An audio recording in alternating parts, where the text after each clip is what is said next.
Hello students, welcome to your chemistry classroom. प्यारे बच्चों, आज हम प्रीवियस लेक्चर को थोड़ा आगे बढ़ाएंगे और बात करेंगे वेरियस टाइप ऑफ एनर्जीज के बारे में। तो to begin with I would like to talk about internal energy. This is the first topic of today's lecture. Now what is internal energy and second I will take up internal energy change. Okay, internal मतलब intrinsic,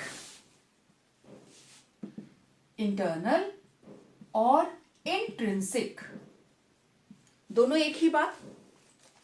internal किसी के अंदर, ठीक है। अब हम लोग substance की बात कर रहे हैं, हम लोग सिस्टम की बात कर रहे हैं और हम अच्छे से जानते हैं कि मैटर की smallest unit that is atom.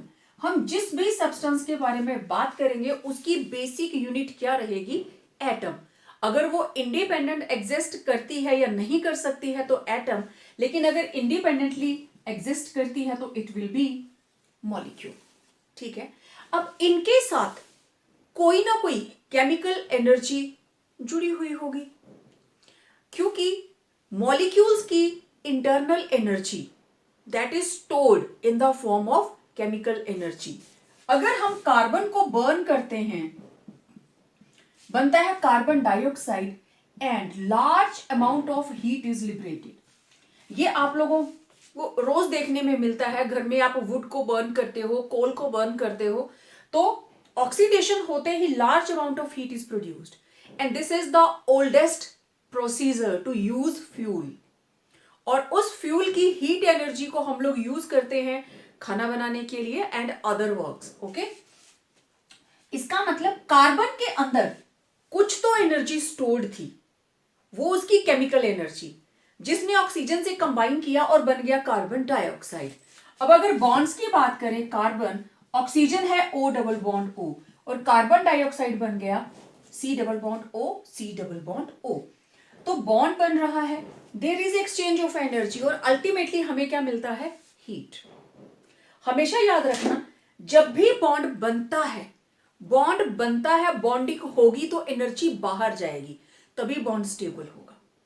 तो जितनी ज्यादा एनर्जी बाहर जाएगी, यहां पे बाहर जाने वाली हीट है 390.5 किलो जूल पर मोल। मैंने पहले भी आपसे बात की है कि 12 ग्राम कार्बन जब 44 ग्राम कार्बन डाइऑक्साइड बनाती है तो इतनी एनर्जी बाहर निकलती है। दैट इज वाई थोड़े से कोयले जलाने पे भी हमें कितनी ज्यादा हीट मिलती है, बहुत ज्यादा एनर्जी बाहर जाती है। तो वो एनर्जी कार्बन के अंदर स्टोर्ड है, वो उसके इंटरनल एनर्जी सिस्टम के अंदर है, दैट इज इंट्रिंसिकली स्टोर्ड। तो किसी भी सब्सटेंस या सिस्टम के अंदर जितनी भी तरह की एनर्जीज हैं, उनका sum total that is called internal energy. बहुत सिंपल सा कंसेप्ट है। The sum of all forms of energies stored within a substance और a system is called its internal energy. Okay, E total मैं basically इसको दो चीजों में ले सकती हूं। एक, energy due to motion that is E kinetic,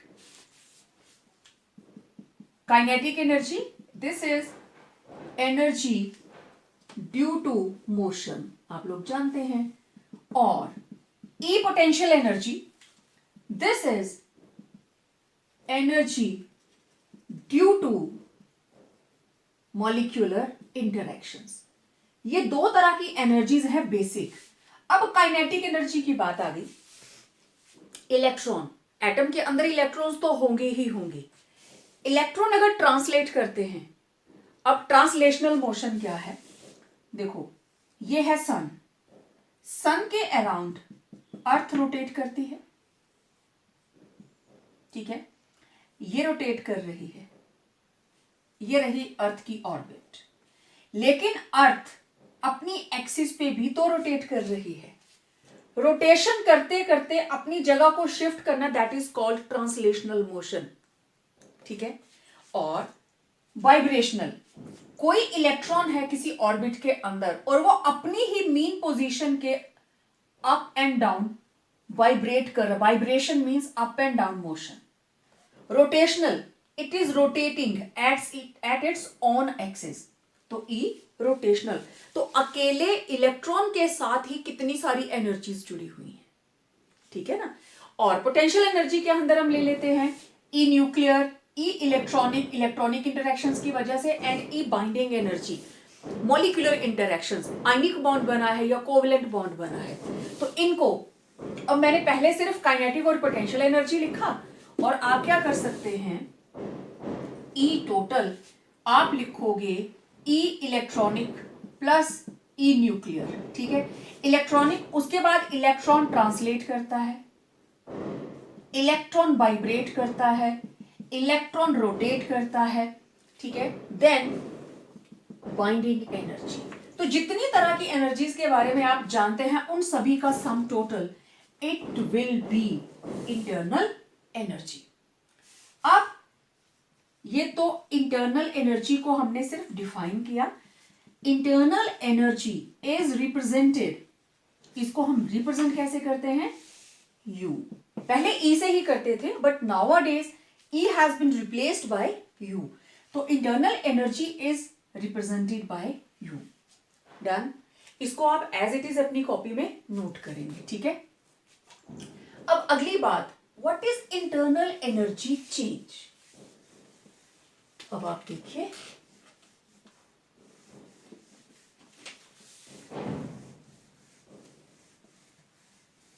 मान लीजिए हमारे पास एक सिस्टम है, सिस्टम के अंदर केमिकल रिएक्शन है, रिएक्टेंट से बन रहे हैं प्रोडक्ट, ठीक है। रिएक्टेंट से बन गए प्रोडक्ट, ओके। इसकी अपनी एक इंटरनल एनर्जी है, let it be U1। Product की अपनी इंटरनल एनर्जी है, लेट इट बी U2। तो दोनों में फर्क क्या पड़ा, delta U। It will be equal to internal energy of product minus internal energy of reactant. तो बहुत ही simple, difference between delta U, it is equal to difference between internal energies of product and reactant। तो मैं यहां पे अगर ऐसे लिख दूं प्रोडक्ट माइनस रिएक्टेंट, तो वो ज्यादा बेटर है। प्रोडक्ट में से हम रिएक्टेंट की इंटरनल एनर्जी को माइनस कर देंगे। अब आप देखो, इस इक्वेशन में कहीं पे भी पाथ का जिक्र नहीं है कि प्रोडक्ट में से रिएक्टेंट को माइनस कैसे किया, कौन सा प्रोसीजर फॉलो हुआ, कोई थ्योरी नहीं है इसके साथ, क्योंकि change in internal energy, this is delta U, change in internal energy delta U is a state function. It is a state function. It depends upon initial and final state, not on path. Product क्या है, final. Reactant क्या है, initial. Reactant कहां थे, initial state में, और final state में क्या बन गया, प्रोडक्ट। क्लियर। इस तरीके से change in internal energy, it's a state function. कहीं पे भी पाथ के बारे में हमने बात ही नहीं की कि आयनिक प्रोडक्ट था या कोई भी प्रोडक्ट था, नथिंग। जस्ट इनिशियल स्टेट के अंदर एनर्जी इतनी थी, फाइनल स्टेट के अंदर एनर्जी इतनी है, ठीक है। अब एक सिंपल सी हम एग्जांपल लेते हैं।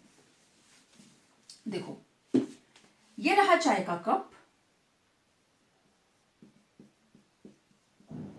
इनिशियल स्टेट, इसका टेम्परेचर है 70 डिग्रीज, चाय का 70 डिग्री सेल्सियस। आफ्टर 30 मिनट्स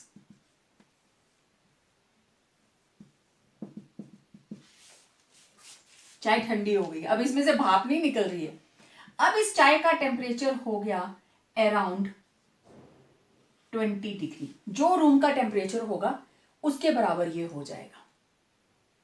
तो चाय की इंटरनल एनर्जी चेंज हुई, पहले उसकी इंटरनल एनर्जी, अब इसकी इंटरनल एनर्जी क्या है, जो उसका टेम्परेचर शो कर रहा है। हमने थर्मामीटर इसमें डिप किया तो it was 70 degree. After 30 minutes thermometer ने उसके अंदर टेम्परेचर दिखाया 20 डिग्री। तो अब फाइनल स्टेट के अंदर टेम्परेचर कम है, इनिशियल स्टेट के अंदर टेम्परेचर ज्यादा है, तो delta U it will be equal to 20 minus 70 minus 50। इतनी इंटरनल एनर्जी बाहर निकल गई, माइनस आई ना हमारे पास, तो इतनी इंटरनल एनर्जी बाहर निकल गई। तो इंटरनल एनर्जी बढ़ भी सकती है, अगर ये पॉजिटिव में आता तो इंक्रीज हुई है, नेगेटिव में आता है तो डिक्रीज हुई है। ठीक है, तो इस तरीके से इंटरनल एनर्जी काफी सारे फैक्टर्स पे डिपेंड करती है। टेम्परेचर क्या है, प्रेशर क्या है, एनवायरमेंटल कंडीशंस कैसी हैं, बाइंडिंग एनर्जी कैसी है, क्योंकि अल्टीमेटली सब्सटेंस के अंदर जो जो चीजें प्रेजेंट है, इलेक्ट्रॉन हैं, प्रोटॉन्स हैं, न्यूट्रॉन्स हैं, वो वाइब्रेट कर रहे हैं, रोटेट कर रहे हैं, बॉन्डिंग हो रही है, हर चीज के ऊपर डिपेंड करेगी। ठीक है, तो देखिए मैं इसको सिंपल ऐसे रिप्रेजेंट कर लूं, अब मैं पूरा प्रोडक्ट नहीं लिखूंगी, मैं जनरल सी इक्वेशन बना लेती हूं, that delta U is equal to internal energy of product minus internal energy of reactant. It is independent of path, just initial और फाइनल स्टेट के ऊपर ही डिपेंड करेगी। हमें सिर्फ चेंज इन इंटरनल एनर्जी का पता चलता है। अब देखो, चाय पहले गर्म थी, बाद में ठंडी हो गई, इनिशियल स्टेट में वो हॉट थी, फाइनल स्टेट के अंदर वो कोल्ड है। कैसे, क्यों, एनर्जी कहां गई, कितनी गई, we are least concern with that, we have to deal only with initial and final state. और आप पता भी यही कर सकते हो कि शुरू में वो 70 डिग्री था टेम्परेचर, बाद में 20 रह गया। क्यों रह गया, हम थ्योरी थोड़ी ना लिख रहे हैं उसके ऊपर, आप उसी चीज को नाप सकते हो। तो किस चीज को नापा आपने, जब शुरू में 70 डिग्री था, बाद में रह गया 20 डिग्री, 50 डिग्री कहां गया, लॉस। तो लॉस ऑफ एनर्जी कितना हुआ, 50, क्योंकि फाइनल स्टेट में एनर्जी कितनी है, 20। ठीक है, तो अगर first stage, if internal energy of product is greater then internal energy of reactant, तो डेल्टा यू की वैल्यू क्या होगी, पॉजिटिव। और if internal energy of product is less than internal energy of reactant, then what will happen, delta u will be negative। क्यों, क्योंकि delta u is equal to up minus ur, product ज्यादा है तो positive हो गया, delta u is equal to up minus ur। तो internal energy of reactant ज्यादा, तो प्रोडक्ट माइनस रिएक्टेंट वैल्यू क्या आएगी, नेगेटिव। तो again I am telling, we can measure only the change in internal energy, कि शुरू में कितनी थी, फाइनल कितनी हो गई। जब आपके पास इनिशियल और फाइनल दो वैल्यूज आ गई, तो आपको पता चल जाएगा कि इंटरनल एनर्जी घटी या बढ़ी, वो पॉजिटिव है या नेगेटिव है। Clear, okay. अब हम बात करेंगे modes of transfer of energy between system and surrounding. Let's see that.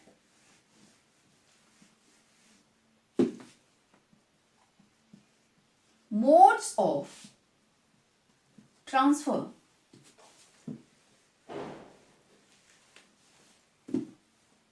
of energy between system and surroundings। System और सराउंडिंग के बीच में एनर्जी एक्सचेंज करने के हमारे पास बेसिकली दो तरीके हैं। दो ही तरीकों से हम एनर्जी को एक्सचेंज करते हैं, एक है हीट और दूसरा है वर्क। ठीक है, एक है हीट और दूसरा है वर्क। तो पहले हम बात करेंगे हीट के बारे में। ठीक है, हीट को हम डिनोट करते हैं Q के साथ। ओके, अब आप देखो जरा, ये मेरे पास दो सिस्टम हैं, ये एक सिस्टम, ये दूसरा सिस्टम, और दीज आर सराउंडिंग्स। ओके, ये सिस्टम है टेम्परेचर T1 और सराउंडिंग का टेम्परेचर है T2। फर्स्ट केस के अंदर T2 is greater than T1, मतलब temperature of surroundings is higher than temperature of system. मान लो कि अगर यहां पे है 50 डिग्री, तो यहां टेम्परेचर कितना है, 100। सराउंडिंग का टेम्परेचर ज्यादा और सिस्टम का टेम्परेचर कम, मतलब मैंने क्या किया, एक बिल्कुल ठंडा पानी फ्रिज से निकाला, उसमें थोड़ी थोड़ी आइस भी है, तो अंदर का टेम्परेचर अब 50 तो नहीं होगा, it should be nearly 1 degree, और बाहर का temperature late it B 25 degrees. ठीक है, तो अंदर टेम्परेचर कम, बाहर टेम्परेचर ज्यादा। अब बताओ हीट कहां से कहां को जाएगी? आप लोग कुछ भी नहीं करेंगे, गिलास को रख दिया, थोड़ी देर के बाद गिलास को पसीना आ जाएगा। ऐसा ही होता है ना, ठंडा पानी हो अगर आपने गिलास में रखा तो बाहर उसको वेपर्स कंडेंस हो जाते हैं उसके ऊपर, कुछ देर पड़ा रहेगा तो आप देखेंगे अब इस गिलास का पानी नॉर्मल हो गया है, टैप वाटर जैसा हो गया, मींस जो रूम टेम्परेचर है उसके जैसा उसका टेम्परेचर आएगा, इट विल बिकम 25 डिग्रीज। तो 1 डिग्री से हो गया 25, मतलब हीट कहां से कहां को आई? बाहर से अंदर को आई। तो एक कंडीशन हो गई, if T surrounding is greater than T system, then heat travels from surroundings to system. जब सराउंडिंग से सिस्टम की तरफ हीट फ्लो करेगी तो सिस्टम का टेम्परेचर क्या हो गया? इंक्रीज। सिस्टम की इंटरनल एनर्जी क्या हो गई? इंक्रीज। क्योंकि पानी के गिलास का टेम्परेचर पहले कम था, वाटर मॉलिक्यूल्स तो वहीं पे थे, जैसे जैसे उसने हीट एब्जॉर्ब करनी स्टार्ट की, वाटर मॉलिक्यूल्स की काइनेटिक एनर्जी बढ़ गई, वाटर मॉलिक्यूल की काइनेटिक एनर्जी बढ़ गई, मींस वाटर के अंदर स्टोर्ड इंटरनल एनर्जी इंक्रीज हो गई। अब दूसरी सिचुएशन देखिए, अब हमने यहां रख दिया चाय का कप, चाय गर्म है, अब ये टेम्परेचर T1 और सराउंडिंग का टेम्परेचर T2, और T2 टेम्परेचर है लेट इट बी 25 डिग्रीज, और चाय जो है उसका टेम्परेचर है 50 degrees, late it B 60 degrees. थोड़ी देर ऐसे ही पड़ा रहेगा तो चाय ठंडी हो जाएगी, after some time tea will be not too hot, जो हमने बिगनिंग में रखी। इस सिचुएशन के अंदर temperature of system is greater than temperature of surrounding.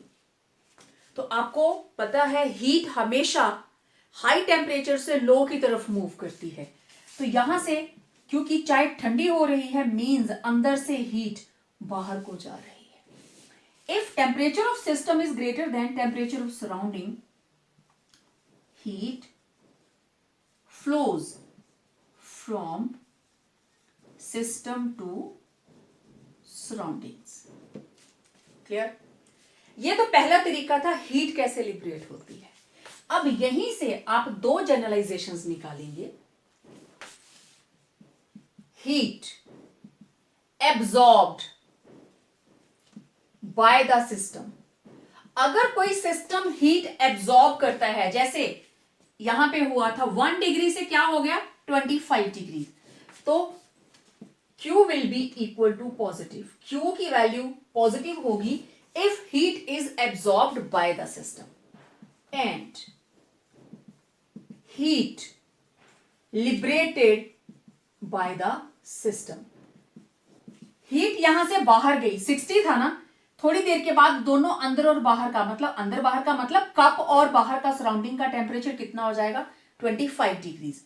Loss हुआ ना, there is loss of heat, loss को हम हमेशा माइनस के साथ शो करते हैं। तो ये बहुत बहुत जरूरी है। Heat absorbed by the system Q positive, heat liberated bye the system that is negative. यहां पे इंटरनल एनर्जी इंक्रीज हुई, जब उसने हीट एब्जॉर्ब की तो इंटरनल एनर्जी इंक्रीज हुई। तीसरी बात, if Q is equal to positive, internal energy increases. If Q is negative, internal energy decreases. ये एक एक नंबर के क्वेश्चंस हैं, मल्टीपल चॉइस में किसी भी तरह से पूछ लिए जाते हैं। क्लियर? तो ये था फर्स्ट मोड कि हीट किस तरीके से ट्रांसफर होती है। एनर्जी ट्रांसफर हो रही है but in the form of heat. अब हम बात करेंगे वर्क के बारे में कि जब वर्क किया जाता है सिस्टम के ऊपर या सिस्टम वर्क करता है, तब किस तरीके से एनर्जी चेंज होती है, घटती है या बढ़ती है। Let's see that.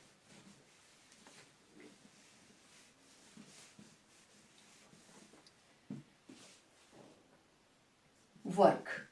Now mode of transfer of heat energy, mode of transfer of energy as work. अब देखो वर्क दो तरह का है। एक, जब हमारे पास सब्सटेंसेस जो हैं दे आर गैशियस, या तो वो गैशियस हैं या फिर या तो वो नॉन गैशियस हैं या वो क्या है, गैशियस। दो तरह के सब्सटेंसेस है। तो जो गैशियस वर्क है ये हम अलग से निकालेंगे और जो नॉन गैशियस है इसका वर्क हम अलग से कैलकुलेट करेंगे। ठीक है। अब देखिए नॉन गैशियस मतलब जो काम जाउल ने किया था, एक कंटेनर आपने ले लिया और कंटेनर के अंदर आपने कोई चर्नर ले लिया। आपको पता है चर्नर के ब्लेड्स होते हैं, ठीक है। आपके घरों में दही से मक्खन बनता है तो उसको चर्निंग करते हैं ना, और जब पहले हम दही या उसको कंटेनर के अंदर डालते हैं तो ठंडा है, ओके। जब आप चर्निंग करते रहते हो और जब मक्खन आ जाता है तो उसका जो नीचे लिक्विड रह जाता है, लस्सी रह जाती है, उसका टेम्परेचर बढ़ चुका होता है। चेक करना, ठीक है। अब मेरे कहने पे चेक करना कि शुरू में जब आप दही उसमें ले रहे हो तो टेम्परेचर को चेक करना कितना है, और जब मक्खन निकल आएगा तब उसका टेम्परेचर कितना है। क्योंकि जब आप चर्निंग करते हो, ये ब्लेड्स जो भी लिक्विड इसमें लिया है, अगर पानी भी लिया है, देन ये ब्लेड्स पानी के साथ जब ऐसे चर्निंग करेंगे इट विल शो मूवमेंट, ये टकराएगा वाटर मॉलिक्यूल्स के साथ, और due to friction of churner with water molecule internal energy increases। जितनी बार उनके बीच में फ्रिक्शन होगी there will be exchange of energy, heat energy. Friction की वजह से क्या जनरेट हो जाएगी, हीट एनर्जी, ठीक है। Internal energy increases in the form of heat, क्योंकि उसका टेम्परेचर बढ़ जाएगा, ठीक है। तो आपने इस जो कंटेनर के अंदर हमने चर्नर लिया, आपने इसके ऊपर मैकेनिकल वर्क किया, ठीक है। मतलब आपने मैकेनिकल वर्क को हीट में कन्वर्ट कर दिया। जो आपने थर्मोडायनामिक्स की बिगिनिंग में पढ़ा था, मैकेनिकल वर्क को हीट में मतलब थर्मल एनर्जी के अंदर कन्वर्ट कर दिया। मैकेनिकल किसकी वजह से हो रही है, आप मैकेनिकल वाटर मॉलिक्यूल्स को कर रहे हैं, मींस इसके साथ साथ आप केमिकल एनर्जी को भी हिट कर रहे हैं। तो ये तीनों एनर्जीज आपस में इंटरलिंक्ड है, मैंने पहले भी आपको बताया, ठीक है। अच्छा, अब हम कोई एडियाबैटिक सिस्टम ले लेते हैं जिसके अंदर ना तो हीट अंदर से बाहर जा सकती है, कुछ भी नहीं, ये एडियाबैटिक बाउंड्री, इसको हम बोलेंगे एडियाबैटिक बाउंड्री, ठीक है। अब इसके अंदर जो भी हमारे पास सिस्टम होगा, लेट इट बी कि उसकी इंटरनल एनर्जी है U1, ठीक है। अब इसको बढ़ाने का तरीका, हम इसके ऊपर कोई वर्क कर सकते हैं, या तो हमने चर्निंग कर दी, ठीक है, या फिर हम इसके अंदर एक रॉड इमर्स कर दें, हम इसके ऊपर इलेक्ट्रिकल वर्क भी कर सकते हैं। सर्दियों के दिनों में हम लोग गीजर यूज करते हैं, गीजर के अंदर भी तो रॉड ही लगी होती है जो पानी को गर्म कर देती है। या फिर हम सिंपल रॉड भी लेते हैं जिसको आप लोग बकेट में लगा देते हो, बाल्टी में लगा देते हो, तो वो इलेक्ट्रिकल एनर्जी किस में कन्वर्ट करते हो आप, हीट एनर्जी में। Again you are using thermodynamics, ठीक है ना। आप बकेट के अंदर रॉड को लगाते हो, इलेक्ट्रिसिटी यूज कर रहे हो, means electrical energy is being used to heat up the water. तो इलेक्ट्रिकल एनर्जी किस में कन्वर्ट हो रही है, हीट के अंदर।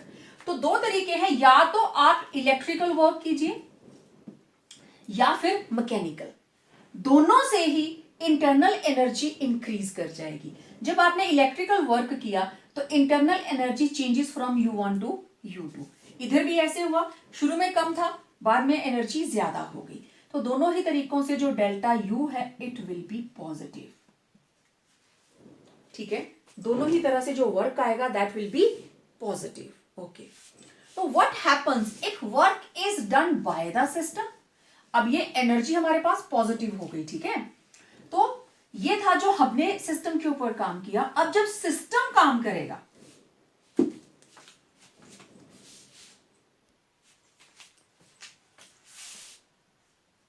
Non gaseous work done by the system, it will B negative.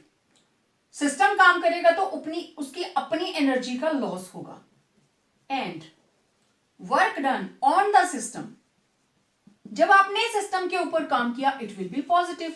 आपने चाहे चर्निंग की वाटर की, आपने चाहे रॉड इमर्स कर दी, you worked on the system, तो वो क्या होगा, पॉजिटिव। और जो सिस्टम काम करेगा दैट इज नेगेटिव। ये थे नॉन गैशियस। अब हम देखते हैं gaseous system. Work transfer, mode of transfer of energy as work in gaseous system. Gaseous system, okay. देखो, मैं दो सिचुएशंस बनाऊंगी यहां पे। ये हमारे पास गैस जार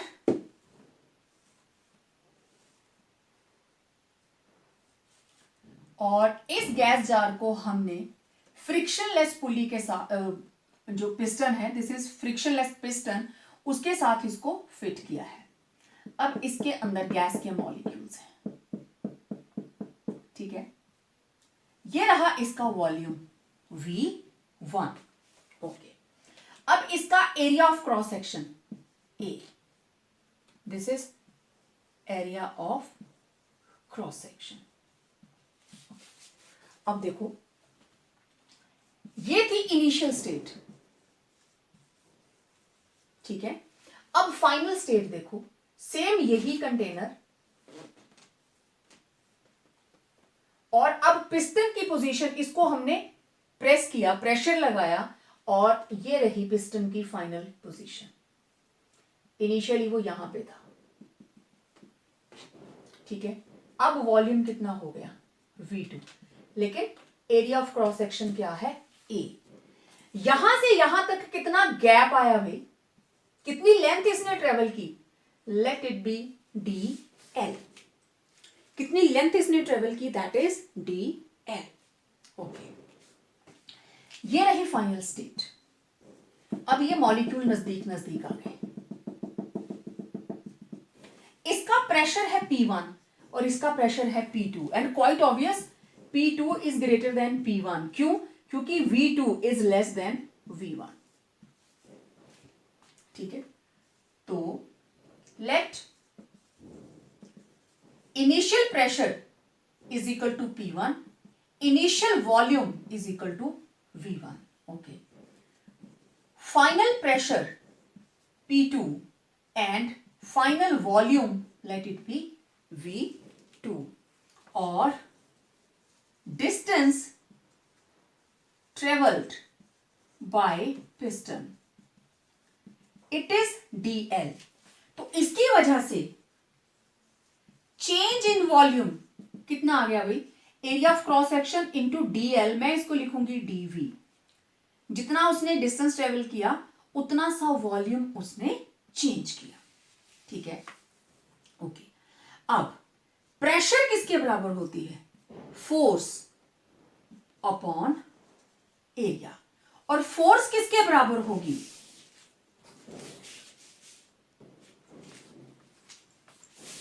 फोर्स किसके बराबर आएगी, प्रेशर इंटू एरिया,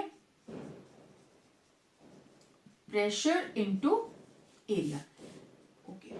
अब देखिए, प्रेशर है P, एरिया है A, this is force P into A।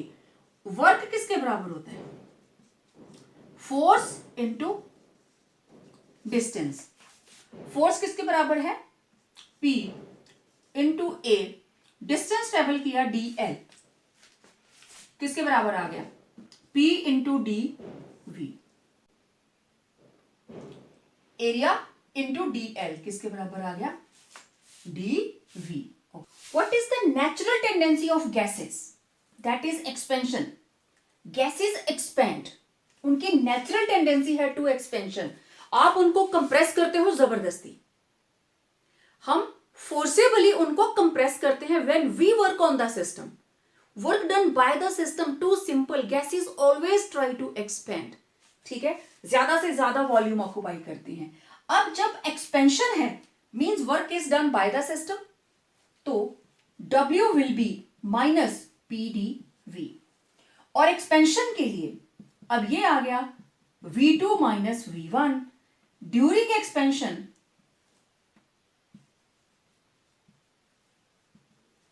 Final volume V2 will be greater than V1, therefore W will be minus P delta V. During expansion it will be minus P delta V. Clear? तो W की value minus P delta V when work is done by the system, that is work done by the system. Okay. अब देखते हैं during compression. During compression, okay, इसी situation को हम आगे ले जाएंगे। ड्यूरिंग कंप्रेशन जो P एक्सटर्नल है, जो हमने बाहर से लगाया, P external is greater then P internal. अंदर का प्रेशर, ये जो ऊपर से लग रहा है दिस इज P एक्सटर्नल और अंदर क्या है P इंटरनल। तो ड्यूरिंग कंप्रेशन एक्सटर्नल ज्यादा है और इंटरनल कम है, तभी ऊपर से हमने प्रेशर इसको लगाया और वॉल्यूम जो है वो कम हो गया। और कंप्रेशन के दौरान V2 it is less than V1, इसका मतलब W it is minus PdV minus pressure into V2 minus V1 minus, अब यहां पे V1 ज्यादा है, ये ज्यादा है तो वैल्यू क्या आई minus delta V, minus minus plus, this is plus P delta V. तो it was during compression work done on the system. It will always be positive and it will always be negative. Numericals के अंदर कई बार आपको pressure और volume में change दिया गया होगा, कई बार वर्क की डायरेक्ट वैल्यू आती है, means W equal to negative during expansion work done by the system and work done on the system W it will be positive, क्योंकि तब जो भी एनर्जी है वो सिस्टम के अंदर ऐड हो गई जब आपने वर्क किया सिस्टम के ऊपर। ठीक है, आप इलेक्ट्रिकल वर्क कर सकते हैं, इलेक्ट्रोलाइसिस कर सकते हैं, मैकेनिकल वर्क कर सकते हो, चर्निंग कर सकते हो, तो कोई भी तरीके से आप हीट को एक्सचेंज कर सकते हो।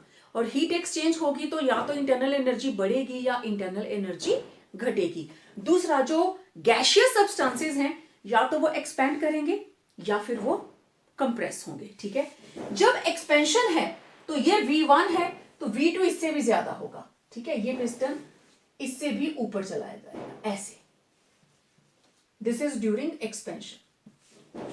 ठीक है, तो ये थे mode of transfer of energy. Let's talk about first law of thermodynamics. मैंने आपको बताया था देयर आर 3 लॉज जिनके ऊपर पूरी थर्मोडायनामिक्स टिकी हुई है। फर्स्ट लॉ क्या कहता है, लेट्स फाइंड दैट। इस लॉ को law of conservation of energy भी बोलते हैं। It is also known as law of conservation of energy, means energy is conserved, वो खत्म नहीं होती है। तो इसकी बहुत सारी स्टेटमेंट्स हैं अलग अलग, एक एक करके देखते हैं और सबसे बेस्ट है ये वाली, energy can neither be created nor be destroyed, but one form of energy can be converted into another form. ठीक है, the sum total, दूसरी डेफिनेशन कहती है the sum total of the energy of universe remains constant. पूरे universe की energy remains constant or conserved during any physical change or chemical reactions. total energy same रहेगी। Whenever a certain quantity of energy in one form disappears, equivalent amount of energy at some other place reappears. किसी एक जगह पे energy disappear हो गई तो उतनी ही same amount of energy कहीं और अपीयर हो जाएगा, क्योंकि हम एनर्जी को बिल्कुल गायब तो नहीं कर सकते ना। ठीक है, then it is impossible to construct a perpetual motion machine. Perpetual motion machine means ऐसी मशीन जो बिना एनर्जी को कंज्यूम किए काम कर सके. मशीन क्या होती है? A device which makes our work easy. अगर हम किसी भी मशीन की बात करें, सीजर्स, द सिंपल मशीन, लेकिन उसको चलाने के लिए आपको अपनी फिंगर्स को मोशन देना पड़ता है. और कहां की एनर्जी यूज कर रहे हो आप? Muscular energy. आप मान लो ये हैमर है और इस हैमर से आपने दीवार में कुछ कील लगानी है. You have to hit the nail. Energy तो लगी ना, कौन सी? Muscular energy. और जितनी बार आप हैमर से इसको हिट करोगे ये हीट अप हो जाती है, फिर वो मस्कुलर एनर्जी हीट में कन्वर्ट हो जाती है. तो ये सारी की सारी डेफिनेशन एक जैसी ही हैं. हर एक डेफिनेशन एक ही बात कर रही है. एग्जाम में अगर आता है right first law of thermodynamics as many ways you can, तो आप इनमें से 2 लिख दीजिए, 3 लिख दीजिए, एक तो लिखेंगे ही लिखेंगे ना, एक से ज्यादा लिखनी पड़ेगी. और अगर सिंपल आता है define first law of thermodynamics, आप इन चारों में से कोई भी एक लिख सकते हो. ठीक है. अब पहली बात देखो, एनर्जी के कंजर्व होने का मतलब क्या है. ठीक है, अब मैं इसको हटा देती हूं. इस लॉ को थोड़ा सा एक्सप्लेन करते हैं. ओके, ये हमने वाटर स्टोर किया है. It's a site of dam. Dam के लिए पहले हमें, आपको पता है, लेक बनानी पड़ती है, उसमें वाटर को स्टोर करना पड़ता है. फिर इस वाटर के अंदर, अभी ये पानी स्टैटिक है, इसके अंदर वाटर इट इज स्टिल, तो उसकी एनर्जी है पोटेंशियल एनर्जी. सेकेंड स्टेप के अंदर इस वाटर को हम हाइट से फॉल करवाते हैं. ठीक है, आपने डैम के अंदर देखा है ये वाटर नीचे गिर रहा है. अब पोटेंशियल एनर्जी किस में कन्वर्ट होगी? Kinetic energy. अब ये गिरता हुआ पानी किसके ऊपर गिर रहा है?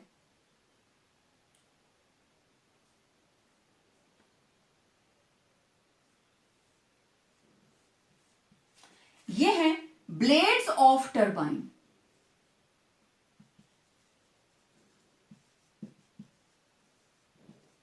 इसके ऊपर गिर रहा है ये पानी और इसको घुमाते हुए पानी आगे निकल जाता है. फिर आपको पता है डैम के पानी को कहां कहां यूज किया जाता है.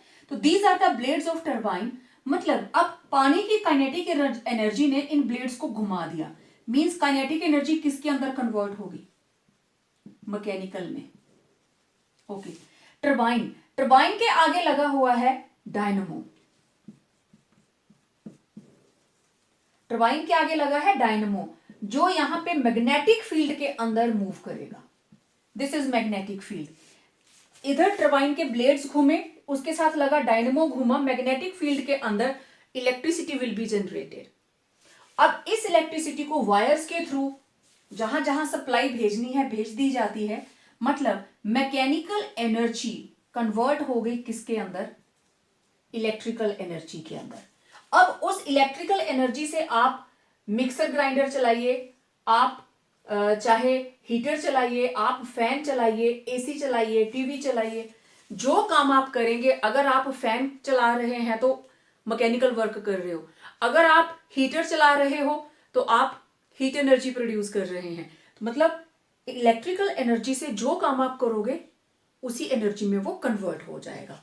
तो this was the best example I think कि energy can neither be created not destroyed. एक फॉर्म दूसरी फॉर्म के अंदर कन्वर्ट हो जाती है, होती है. दैट इज वाई अब टोटल एनर्जी ये है क्या?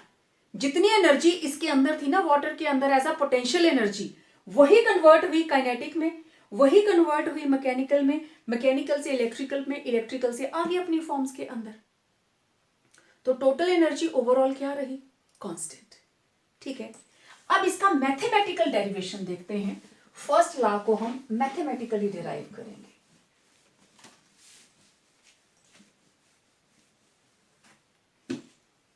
Mathematically let internal energy of a system is equal to U1. ठीक है. So internal energy of a system can be increased by, दो तरीके हैं, सप्लाइंग हीट, हमने हीट सप्लाई कर दी, दैट इज अब U2 किसके बराबर हो गया, U1 प्लस Q, पहला स्टेप लिया हमने by supplying heat, and second step by doing work, system के ऊपर वर्क किया तब भी तो उसकी इंटरनल एनर्जी इंक्रीज कर जाती है ना, by doing work on the system. Okay, तो U2 किसके बराबर हो गया, U1 plus Q plus W, इसको इधर ले आए, फाइनल माइनस इनिशियल किसके बराबर आया, Q प्लस W, ठीक है। ओके, अब U2 माइनस U1 किसके बराबर, change in internal energy, it is equal to Q plus W। This is the mathematical equation for first law of thermodynamics. अब numerical किस तरीके से आते हैं, बहुत सिंपल सी डेरिवेशन है, लेट्स सी सम न्यूमेरिकल्स। देखिए first numerical, a system does work, a system does 200 joules of work, मतलब एक सिस्टम ने काम किया, work done by the system it will be minus 200 joules, and at the same time absorbs heat absorbed by the system, system ने heat absorb की, it will be positive, liberated होती तो negative होती, 150 joules. तो आपको निकालना है delta U, किसके बराबर होता है, Q plus W, delta U, Q की वैल्यू क्या है, Q की वैल्यू है plus 150 plus work is done by the system, it is minus 200, तो this is 150 minus plus minus 200, तो चेंज इन इंटरनल एनर्जी कितनी आई, माइनस 50 जॉल्स। बहुत ही सिंपल न्यूमेरिकल, बस आपको ध्यान ये रखना है, work done by the system it will B negative, on the system it will be positive, heat absorbed by the system positive and liberated by the system negative। दूसरा देखिए, 200 joules of work is done on the system, तो second numerical के अंदर क्या है, work done on the system, it means it will be plus 200, when 140 joule of heat is given out, so this is heat liberated by the system, कितना, minus 140 joules, तो delta you किसके बराबर, Q plus W, Q की value क्या है heat की, minus 140 plus W कितना है 200 पॉजिटिव, तो it will B minus 140 plus 200, it will B plus 60, internal energy will be plus 60। तो जस्ट आपका फोकस होना चाहिए लिबरेटेड है या एब्सॉर्ब्ड। अब थर्ड वाला जो न्यूमेरिकल है, ये साथ साथ नोट कर लेने आपने, थर्ड वाला न्यूमेरिकल थोड़ा सा टिपिकल है, इसको देखते हैं। वो कहता है a gas absorbs 2000 joules of heat, okay, and expands against internal pressure of 2 atmospheres from a volume 0.5 litre to 10.5, okay. तो देखें, heat absorbed by the gas, अब गैस क्या है, system, heat absorbed by the gas मतलब system कितनी है 2000 joules, okay. Internal pressure, pressure कितना दिया है 2 एटमॉस्फेयर, ओके। V1 कितना है 0.5 लीटर, V2 कितना है 10.5 लीटर्स, डेल्टा V कितना आया, V2 माइनस V1 इज इक्वल टू 10.5 minus 0.5, it is 10 litres. V की वैल्यू आ गई, प्रेशर की वैल्यू आ गई हमारे पास, ठीक है। तो work it is equal to P delta V. क्योंकि गैस एक्सपैंड हुई है, it is P delta V, work is done by the system. ठीक है, तो it will be actually negative. This is 2 atmosphere into delta V is 10। तो ये आ गया work will be -20 joules. Work आ गया हमारे पास 20, प्रेशर इज इन एटमॉस्फेयर्स और वॉल्यूम हमारे पास आ गया litres. This is atmosphere litre. अब हमारे पास इसकी वैल्यू दी हुई है। 1 लीटर एटमॉस्फेयर या एटमॉस्फेयर लीटर की वैल्यू है 101.3। तो मैं वर्क को जाउल्स में कन्वर्ट करूंगी, -20 इंटू 101.3।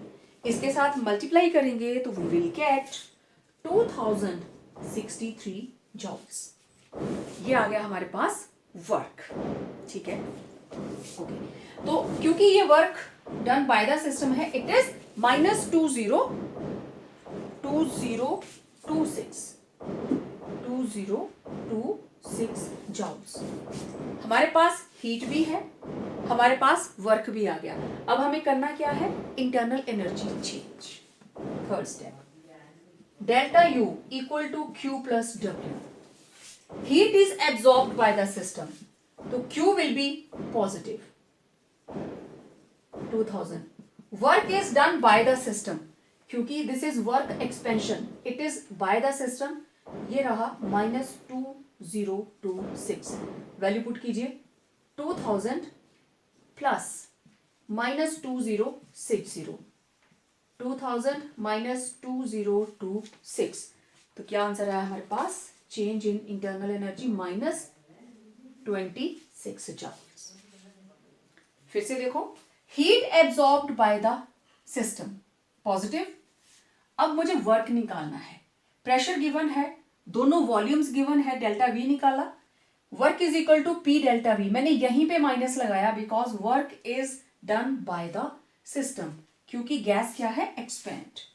एज गैस एक्सपेंड्स, तो work done by the system, work it will B -p delta we, -2 delta we 10। तो वर्क माइनस में ही कैलकुलेट किया, लीटर एटमॉस्फेयर की वैल्यू हमें गिवन है, मल्टीप्लाई किया तो जॉल्स। उसके बाद फर्स्ट लॉ की जो इक्वेशन थी उसमें पुट कीजिए, आपके पास आंसर आ जाएगा। ठीक है, तो इस तरीके से कोई भी न्यूमेरिकल हो तो आप इसको सॉल्व कर सकते हैं। ठीक, अब एक शॉर्टकट्स अगेन मैं लास्ट में लिखने लगी। Remember,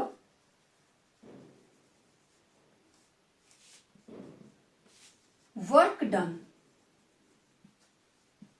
on the system W is equal to positive. ठीक है, पॉजिटिव मतलब plus P delta we.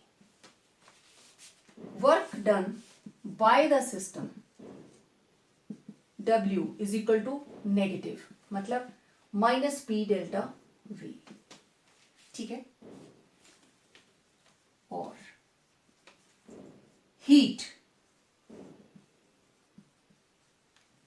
absorbed by the system Q is equal to positive, and heat liberated